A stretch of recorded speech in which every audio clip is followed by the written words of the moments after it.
નમસ્કાર દર્શક મિત્રો, બી ઇન્ડિયાના ખાસ કાર્યક્રમ સાથે હું બરખા આપ સૌનું સ્વાગત કરું છું। એક બાજુ મોસ્કોથી લઈને મધ્ય પૂર્વ સુધી યુદ્ધના ભડકા અને બીજી બાજુ અમેરિકાનો કમર તોડ ટેરિફ। ભારતીય અર્થતંત્ર આજે બેવડા યુદ્ધના મોરચે આવીને ઊભું રહી ગયું છે। એક તરફ દુનિયામાં ચાલતા યુદ્ધો અને મોંઘવારીની સીધી અસર તમારા રસોડાના બજેટ પર પડી રહી છે, તો બીજી તરફ અમેરિકન સેનેટે પાસ કરેલું લિન્ડસે ગ્રેહામ એક્ટ 2026 આપણા ઉદ્યોગો માટે આર્થિક તોફાન બનીને આવી રહ્યું છે। રશિયા પાસેથી સસ્તું તેલ ખરીદવાની સજા હવે સુરતના રત્ન કલાકારો અને રાજકોટના નાના કારખાનેદારોએ 100% ટેરિફ ભરીને ચૂકવવી પડશે। પણ સવાલ એ થાય છે કે યુદ્ધના વંટોળ વચ્ચે શું ભારત પોતાની સ્વતંત્ર વિદેશ નીતિ જાળવી શકશે કે પછી વૈશ્વિક દબાણ સામે ઝૂકીને આપણા 4.5 કરોડ નાના કામદારોની રોજીરોટી સંકટમાં મુકાશે? શું આ માત્ર અમેરિકાની દાદાગીરી છે કે આપણી પોતાની આંતરિક સિસ્ટમનો ફેલિયર? આજની ડિબેટમાં મારી સાથે આ જ મુદ્દે ચર્ચા કરવા માટે જોડાઈ રહ્યા છે વિદેશ નીતિના જાણકાર ધર્મેન્દ્ર કનાલા। ધર્મેન્દ્રજી, આપનું ખૂબ ખૂબ સ્વાગત છે। નમસ્કાર સર, પહેલો પ્રશ્ન મારો એ છે કે આ 100% ટેરિફ એ શું છે? અમારા દર્શક મિત્રોને સૌપ્રથમ તો એ જણાવો। આપણે જેમ રાજ્યસભા છે બરખાબેન, એમ અમેરિકામાં સેનેટ છે અને આ સેનેટે 8મી ઓગસ્ટે 86 વિરુદ્ધ 11 એટલે કે 86 લોકોએ 100% ટેરિફ બિલ માટે હા પાડી અને 11 લોકોએ ના પાડી। એટલે બહુ જંગી બહુમતીથી આ બિલ છે એ પસાર થયું, જેનું નામ હતું Lindsey O Graham sanctioning Russia and Iran act 2026। આપણે જેમ રાજ્યસભાના સભ્ય હોય એમ ત્યાંના રાજ્યસભાના સભ્યને સેનેટર કહેવાય। લિન્ડસે ગ્રેહામ ત્યાંના બહુ પ્રખ્યાત સેનેટર હતા, એટલે એના નામ ઉપરથી આ બિલનું નામ પડ્યું અને એ આ બિલના ઘડવૈયા હતા। બીજા એમની સાથે હતા સેનેટર બ્લુમેન્થલ। આ બે મળી અને મહિનાઓ સુધી આ બિલ ઉપર કામગીરી કરી હતી। બધા જાણે જ છે કે તેઓ રશિયાના કટ્ટર ટીકાકાર હતા અને યુક્રેનના બહુ મોટા સમર્થક હતા। એટલે આ બિલ પસાર થયું એ પહેલા બરખાબેન એમનું મૃત્યુ થયું અને એના કારણે હવે આ બિલ રાજનીતિ કરતા ભાવાત્મક ક્ષેત્રે વધારે અગત્યનું થઈ ગયું છે। ખુદ યુક્રેનના રાષ્ટ્રપતિ ઝેલેન્સ્કી એ ગ્રેહામના અંતિમ સંસ્કારમાં હાજર રહ્યા હતા અને આ બિલનું જ્યારે વોટિંગ ચાલતું હતું ત્યારે ગેલેરીમાં બેસી અને એમણે વોટિંગ જોયું। એટલે મોટા ભાગના ગ્રેહામના મિત્રોએ આ બિલને ટેકો આપ્યો, એટલે કે 86 જણાએ ટેકો આપ્યો સેનેટમાં અને 11 જણાએ જ ખાલી આ બિલનો વિરોધ કર્યો। એટલે હવે આ બિલથી ટ્રમ્પને એવી સત્તા મળી ગઈ કે જે રશિયન ક્રૂડ ઓઇલ કે ગેસના ટોપ 5 ખરીદાર દેશો છે એના પર એ 100% ટેરિફ લગાવી શકે।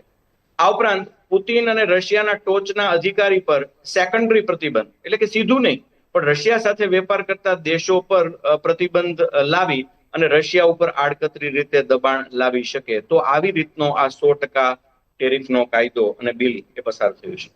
અચ્છા, બિલકુલ ઠીક સર।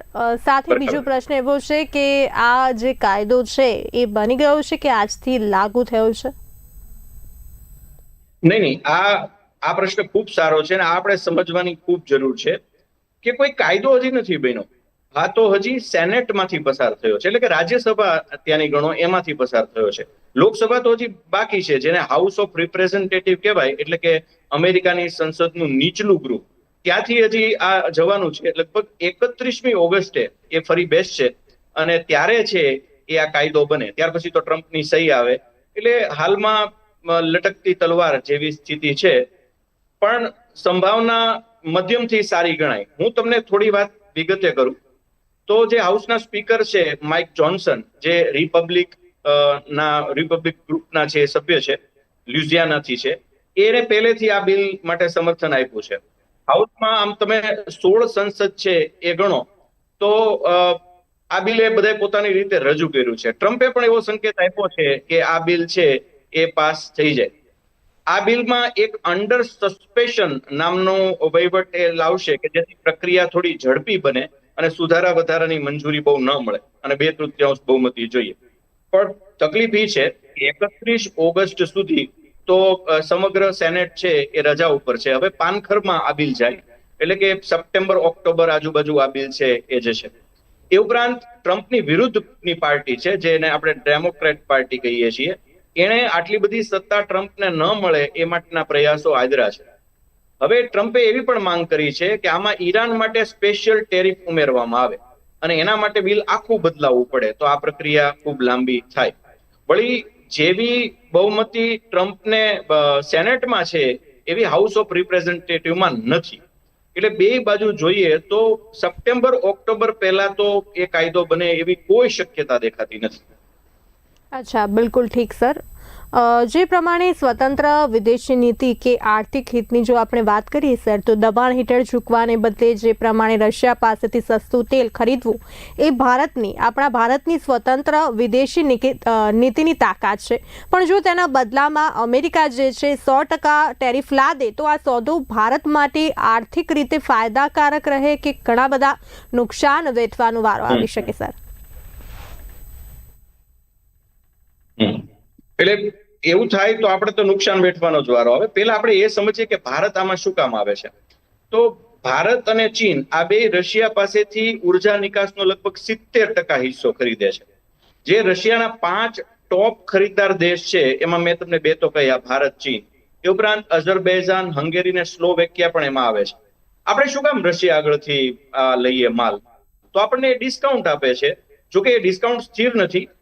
બેરલ દીઠ $1 થી $10 સુધી આપણને ડિસ્કાઉન્ટ મળ્યું છે.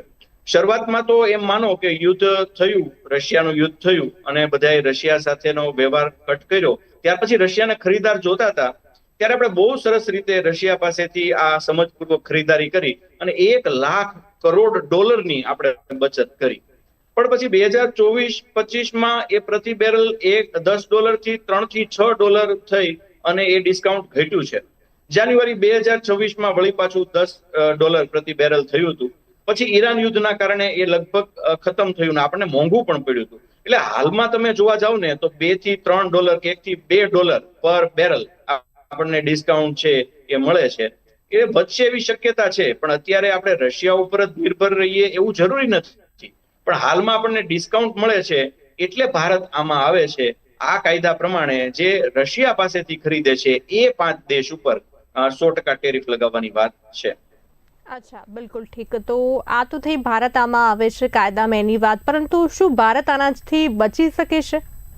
ચાન્સીસ છે? થોડો જવાબ આપવો આ અઘરો એટલા માટે છે કે આમ એક છટકબારી છે. રશિયા પાસેથી બે પ્રકારના ખરીદારો છે. રશિયા પાસેથી ગેસ ખરીદે છે એ લોકો, અને રશિયા પાસેથી ઓઇલ ખરીદે છે. રશિયા પાસેથી જે લોકો ગેસ ખરીદે છે એ 15% કરતા જો ઓછો ગેસ ખરીદતા હોય તો એ દેશને છે ટેરિફમાંથી મુક્તિ મળે છે. પણ એ છૂટ માત્ર ગેસ માટે છે, નહીં કે ક્રૂડ ઓઇલ માટે. ક્રૂડ ઓઇલ માટે કોઈ સ્પષ્ટતા નથી. એટલે આમ જોઈએ તો ભારત ગેસનું ખરીદાર નથી, ક્રૂડ ઓઇલનું ખરીદાર છે. એટલે બે બાજુ છે. આમ જોઈએ તો એક છટકબારી છે, એટલે ભારત આમ જોઈએ તો બચી પણ શકે. પણ હવે ઓઇલનું ખરીદાર વધારે છે એટલે એ બાબત ઉપર અમેરિકા જો ભાર મૂકશે તો ભારત ઉપર એ ટેરિફ આવી શકે છે. અચ્છા, બિલકુલ ઠીક. સાથે સર એક મહત્વનો પ્રશ્ન બીજો પણ છે કે એવું સર્વેમાં સામે આવ્યું છે કે જે મિડ ટર્મની ચૂંટણી થવાની છે અમેરિકામાં, તેમાં ક્યાંક ને ક્યાંક રાષ્ટ્રપતિ ડોનાલ્ડ ટ્રમ્પની મુશ્કેલીઓ એમાં વધી રહી છે. તેમની હાર થઈ શકે છે એવા ચાન્સીસ પણ દેખાવા લાગ્યા છે. જો આ મિડ ટર્મ ચૂંટણી ટ્રમ્પના 4 વર્ષના કાર્યકાળની વચ્ચે થનારી આ મોટી રાજકીય પરીક્ષામાં થઈ શકે છે, તો શું લાગી રહ્યું છે? જો આગામી સમયમાં ટ્રમ્પની આમાં હાર થાય સર, તો શું આમાં ચિત્ર કંઈક બીજું બદલાઈ શકે છે ખરા? આ ટ્રેડ પંડિતોનું કહેવું એવું છે કે 65% ટ્રમ્પની હારની શક્યતા એમાં રહેલી છે. અને જો હાર થાય તો સ્વાભાવિક રીતે ટ્રમ્પ કૂણા પડે અને આ નીતિ છે એ બદલાઈ શકે.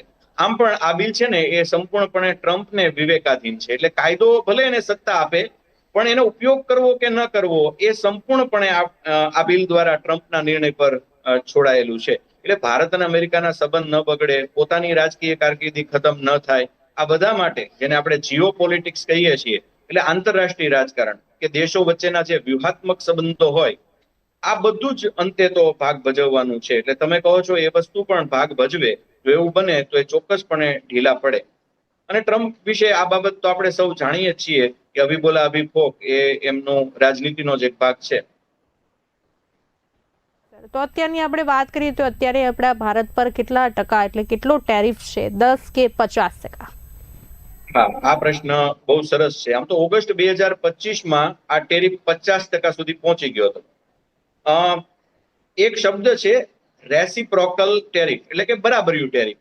એટલે આપણે અમેરિકાના માલ ઉપર 25% ટેરિફ નાખીએ તો અમેરિકા પણ આપણા માલ ઉપર 25% ટેરિફ નાખે, અને આપણે અમેરિકાના માલ ઉપર 25% ટેરિફ નાખેલો હતો એટલે અમેરિકાએ પણ આપણા પર 25% ટેરિફ નાખ્યો, અને 25% એને પેનલ્ટી નાખી. રશિયા પાસેથી ઓઇલ લેવા બદલ એને આપણી પાસે 25% છે એ પેનલ્ટી માંગી.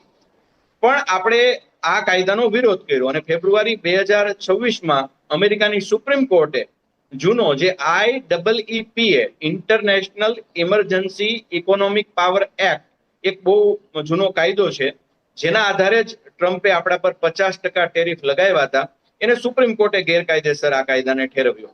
અને ભારત અમેરિકા વચ્ચે જે વચગાળાનો કરાર થયો, એટલે કે જ્યાં સુધી કાયદો પૂરેપૂરો અમલમાં ન આવે ત્યાં સુધીનો એક કામચલાઉ કરાર થયો, અને સેક્શન 122 અંતર્ગત અત્યારે ભારત 10% ટેરિફ છે ભોગવે છે. એટલે અત્યારે કોઈ 50% ટેરિફ નથી. બિલકુલ ઠીક સર, આપ ખૂબ જ સરસ રીતે માહિતી આપી રહ્યા છો. અમારા દર્શક મિત્રોને ખૂબ જ સરળ ભાષામાં એ સમજી શકે એવી રીતે.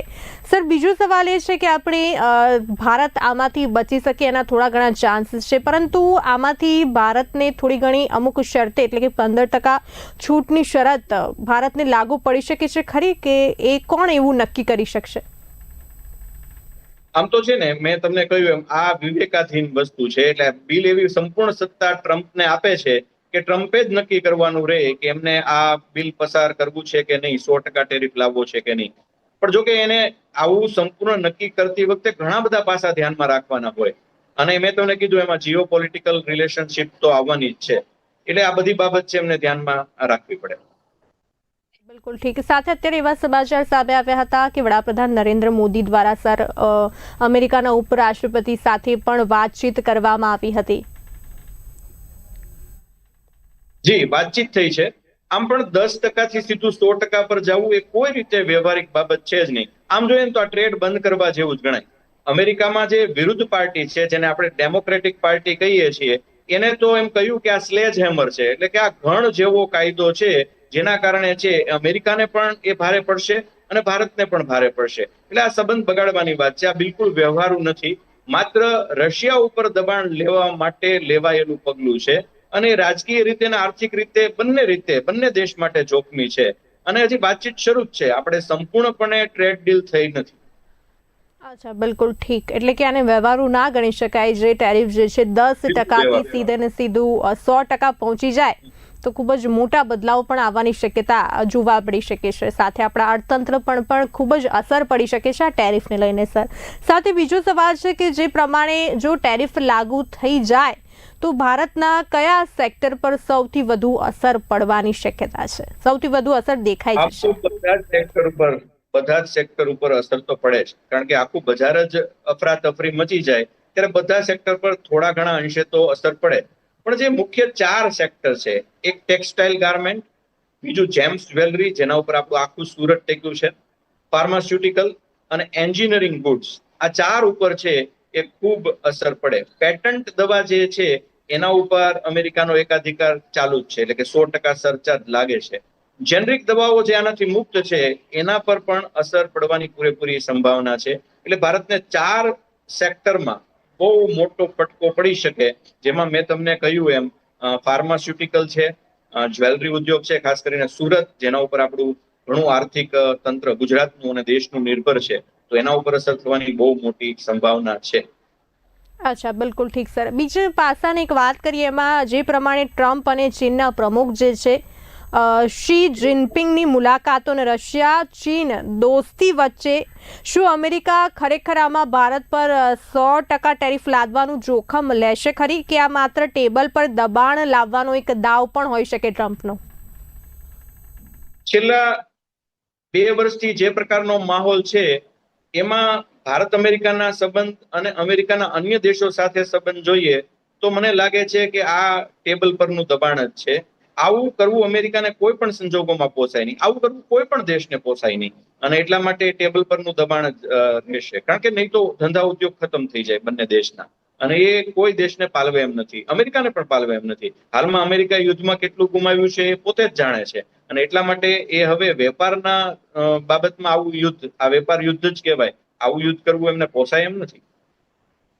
કારણ કે આપણે જે પ્રમાણે ભૂતકાળમાં જોયું છે કે ટ્રમ્પ ઘણા બધા નિવેદન આપે છે અને પછી નિવેદન પરથી છટકી જતા હોય છે, એવું ઘણી વખત આપણે જોયું છે. જે પ્રમાણે આ મિડલ ઇસ્ટમાં હાલ યુદ્ધનું જે માહોલ છે, અને યુદ્ધના માહોલમાં પણ ડોનાલ્ડ ટ્રમ્પ દ્વારા ઘણા બધા નિવેદનો આપવામાં આવ્યા હતા, અને પોતાના નિવેદનથી પછી એ નિવેદનથી પાછા પણ ફરી લે છે, એવું પણ ક્યાંક ને ક્યાંક સામે આવ્યું છે. જે પ્રમાણે યુદ્ધની અસર હાલ હજુ પણ ભારત પર ક્યાંક ને ક્યાંક જોવા મળી રહી છે. સર, એને લઈને આપનું શું કહેવું છે? હવે પહેલા તો આપણે યુદ્ધની પણ વાત કરીએ અને ટેરિફની પણ વાત કરીએ. જ્યારે અગાઉ છે એ 50% ટેરિફ નાખવામાં આવ્યો હતો 2025માં ભારત પર, ત્યારે આપણે ઘણા બધા ઓર્ડર છે એ ઘટ્યા હતા. ફેક્ટરીના કામકાજના કલાકો છે એ ઘટ્યા હતા. મૂડીઝ નામની એક આંતરરાષ્ટ્રીય ક્રેડિટ રેટિંગ કંપની છે, એણે બધા દેશોનું આર્થિક મૂલ્યાંકન કર્યું હતું, ત્યારે ચેતવણી આપી હતી કે જો આવું પરિસ્થિતિ રહે તો ભારતનો જીડીપી ગ્રોથ 6% સુધી ઘટીને આવી શકે છે. એટલે આપણે ચિંતા તો હતી જ. બીજી બાજુ આપણા વિદેશ મંત્રી જયશંકરે ખુદ જે આ બિલ લાવનાર ગ્રેહામ છે એમની સાથે મળીને પણ વાતચીત કરી હતી. ભારતનું વલણ બહુ પોઝિટિવ રહ્યું છે, અને ભારતે એક નીતિ બહુ સ્પષ્ટ કરી છે. તમે જેમ પહેલા કહ્યું બરખાબેન, એ ખાલી રશિયા આગળથી આપણે ઓઇલ ખરીદવું એ માત્ર આપણી રાજકીય પસંદગી નથી, આપણી ઉર્જા સુરક્ષાની જરૂરિયાત છે. જો કે ભારત પાસે બચવા માટેનો એક વિકલ્પ એ પણ છે કે હવે કોઈ એક ચોક્કસ દેશ પર આવી રીતે આધારિત ન રહે. અને હજી ભારત અને અમેરિકાની ટ્રેડ ડીલ જે સંપૂર્ણપણે પૂરી થવી જોઈએ, પૂરી નથી થઈ, એ પણ આપણે BTA દ્વારા સમજવું પડશે. જી બિલકુલ ઠીક. અને જો સર હવે એવું બની શકે જો ટેરિફ લાગુ થઈ જાય તો, અને આ બિલ પસાર થઈ જાય તો ભારત જે છે રશિયા સિવાય બીજા અન્ય કયા દેશ પાસેથી પછી લઈ શકે છે? તમારો પ્રશ્ન ન સમજ્યો, શું કહ્યું? ટેરિફ જો લાગુ થાય છે સર, તો ભારત રશિયા સિવાય બીજેથી ઓઇલ ઝડપથી ક્યાંથી લઈ શકે છે?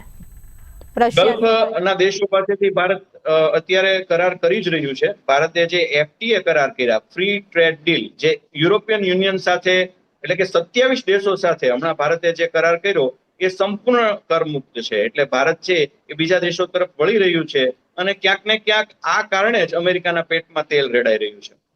અચ્છા, ગલ્ફ કન્ટ્રી આગળ આપણે શરૂઆત કરી હતી.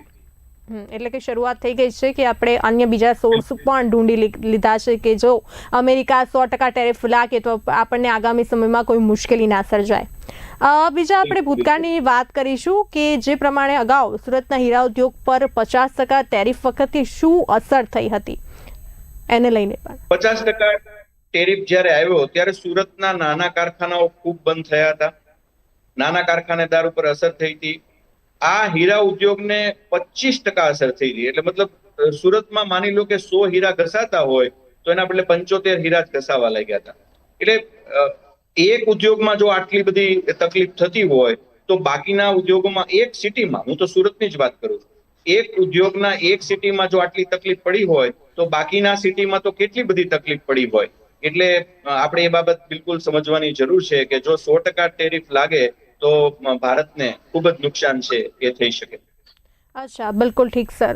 સાથે આ લડાઈ માત્ર સર ટેરિફની નથી પણ ભવિષ્યની મહાસત્તા બનવાની પણ છે.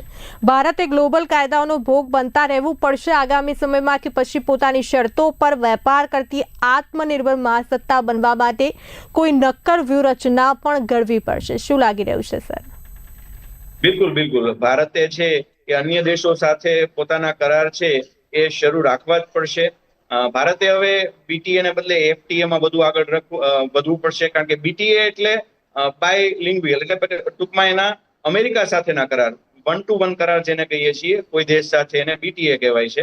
પણ FTA એટલે કે ફ્રી ટ્રેડ ડીલ, તો એમાં હવે ભારતે ઝંપલાવવું પડશે, અને ભારતે ઝંપલાવ્યું છે. 27 દેશો સાથે ભારતે જે કરાર કર્યા છે એ ભારતની આગામી રાજનીતિ અને આર્થિક નીતિનું બહુ મોટું પગલું છે. બિલકુલ ઠીક. સાથે રૂપિયાનું મૂલ્ય અને ફુગાવો પણ આવી શકે છે જો ભારતની $86.51 બિલિયનની નિકાસને ફટકો પડે અને વેપાર સરપ્લસ ઘટે તો ભારતીય રૂપિયાના મૂલ્ય પર અને દેશમાં મોંઘવારી પર એની કેવી અસર પડશે? મેં કહ્યું એમ બેન, ખાલી સુરતમાં જ આટલી અસર થતી હોય તો દેશમાં 6% જીડીપી ગ્રોથ છે એ 6% સુધી આવી જાય એટલે મોંઘવારી ખૂબ ઝડપથી વધે. જો કે શરૂઆતમાં ભારત માટે પણ એવું શક્ય નથી કે તાત્કાલિક ધોરણે એ રશિયા આગળથી ક્રૂડ ઓઇલ લેવાનું બંધ કરી દે. એના માટે શક્ય નથી, અને એ અમેરિકા સહિત બધા દેશ જાણે છે કે રાતોરાત કોઈ દેશ આગળથી ખરીદ નીતિ આપણે આવી રીતે ફેરવી શકીએ નહીં, અને જો આપણે ફેરવીએ તો આપણને પણ ઘણું મોટું નુકસાન જઈ શકે. એ ઉપરાંત આપણે ન ફેરવીએ તો આપણે ભાવ વધારો છે આસમાને પહોંચી શકે. એક અંદાજ પ્રમાણે અત્યારે જે વસ્તુઓ છે એના ભાવમાં 30 થી 32% વધારો છે એ આવી શકે છે. અચ્છા, બિલકુલ ઠીક સર. તો જે આ જે 4 પ્રમાણે ફેક્ટરની મેં વાત કરી. હા, રશિયા પાસેથી જો એ તેલ ના ખરીદે, જો ભારત અને બીજા દેશો પાસે ખરીદે, તો શું એમાં ભાવમાં ફેરફાર થઈ શકે? થોડું ઘણું મોંઘું પડી શકે છે આપણને? મેં તમને કહ્યું એમ 2020 થી 2026 સુધીમાં આપણને રશિયા પાસેથી પ્રતિ બેરલ $1 થી $10 ફાયદો થયો છે. આપણને રશિયા છે એ મિત્રતાના દાવે સ્પેશિયલ ડિસ્કાઉન્ટથી ઓઇલ આપે છે. જ્યારે બીજા કન્ટ્રી પાસેથી લઈએ એટલે આપણા બજેટમાં એ વધારો થાય, ભાવમાં વધારો થાય, અને હવે ભાવમાં વધારો થાય તો આપણે બધા ભાવથી ત્રાહિમામ પોકારી ગયા છીએ. તો એની અસર પોલિટિકલ, ઇકોનોમિકલ બધા ક્ષેત્ર પર થવાની પૂરેપૂરી સંભાવના છે. અચ્છા, બિલકુલ ઠીક સર. તો જે પ્રમાણે ટેરિફની જ્યારે વાત થઈ છે, 100% ટેરિફની વાત, ત્યારે ભારત દ્વારા ભારત તરફથી કોઈ પ્રતિભાવ આપવામાં આવ્યો છે ખરો? આપણે પ્રતિભાવ તો આપ્યો જ છે, અને આપણે એની સાથે વાત પણ કરેલી છે. વિદેશ મંત્રી જયશંકરે ખુદ ગ્રેહામ સાથે વાત કરેલી, અને આપણે હજી જે અમેરિકા સાથે આપણી ટ્રેડ ડીલ છે એની વાટાઘાટો શરૂ જ છે. ફેબ્રુઆરી 2025માં મિશન 500 એટલે કે 2030 સુધીમાં આ બે દેશનું એવું લક્ષ્ય છે, અમેરિકા અને ભારતનું, કે એમને બેને વેપાર છે $500 અબજ સુધી પહોંચાડવો છે. ફેબ્રુઆરી 2026માં વચગાળાનો એક કરાર થયો છે, પણ બીટીએ પૂરું નથી થયું. બાયલિટરલ ટ્રેડ એગ્રીમેન્ટ, બે દેશ વચ્ચે જે કરાર થાય એ પૂરો નથી થયો. 5 રાઉન્ડમાં વાટાઘાટો થઈ છે, પણ આ કરાર હજી પૂરેપૂરો નથી થયો, અને એટલે જ ક્યાંક કંટાળીને ભારતે યુરોપિયન યુનિયન સાથે એફટીએ એટલે કે ફ્રી ટ્રેડ એગ્રીમેન્ટ એ શરૂ કરી દીધું છે, અને જાન્યુઆરી 2026માં એ લાગુ પણ પડી ગયું છે. પણ અમેરિકા સાથે આ ક્યાંક ને ક્યાંક વિદેશ નીતિની ખલેલના કારણે એટલી ઝડપથી આપણું બીટીએ પૂરું નથી થતું. પણ આપણે વાતચીત શરૂ છે, અને બહુ ઝડપથી આપણે બીટીએ પૂરું કરીશું. અને જો બીટીએ આપણે પૂરું કરી દઈએ તો સ્વાભાવિક રીતે એ બિલની અસરકારકતા ઘણી ઘટી શકે છે. જી બિલકુલ ઠીક સર. અંતે એક છેલ્લો સવાલ મારો, કે જો 100% ટેરિફ ઇફ લાગુ થાય છે તો તેના તરત જ આગામી સમયમાં 5 કયા મોટા સૌથી ફેરફાર થઈ શકે છે? સૌથી પહેલો ફેરફાર તો એ થાય કે ભારતમાં મોંઘવારી છે એ માજા મૂકે. બીજો ફેરફાર એ પણ થાય કે એના કારણે સરકારનું પતન પણ થઈ શકે.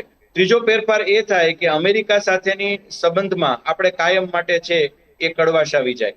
ચોથો ફેરફાર, ભારત અને અમેરિકા બંને દેશ થોડા છે એ આર્થિક બાબતે ખુંવાર થાય. અમેરિકા તો ઓલરેડી યુદ્ધના કારણે આર્થિક રીતે થોડું ખુંવાર થયું જ છે, તો એને પણ કઈ ફાયદો નહીં થાય, કારણ કે દુનિયાનો સૌથી મોટો ગ્રાહક દેશ ગુમાવવો એને પણ પોસાય નહીં.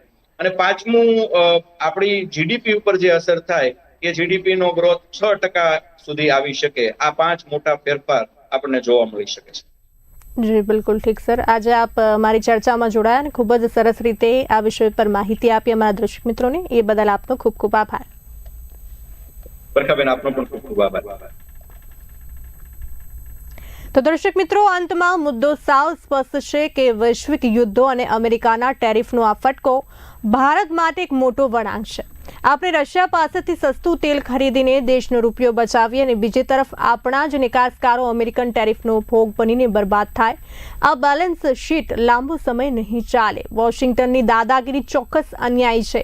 સાથે સાથે આપણા દેશના નાનામાં નાના કારીગરને એવી સિસ્ટમ આપવી પડશે જે દુનિયાના કોઈ પણ આર્થિક તોફાન સામે અડીખમ ઊભી રહી શકે. તો દર્શક મિત્રો, આ હતી આજની ચર્ચા. ફરી મળીશું અન્ય ટોપિક સાથે. ત્યાં સુધી જોતા રહો બી ઇન્ડિયા. નમસ્કાર.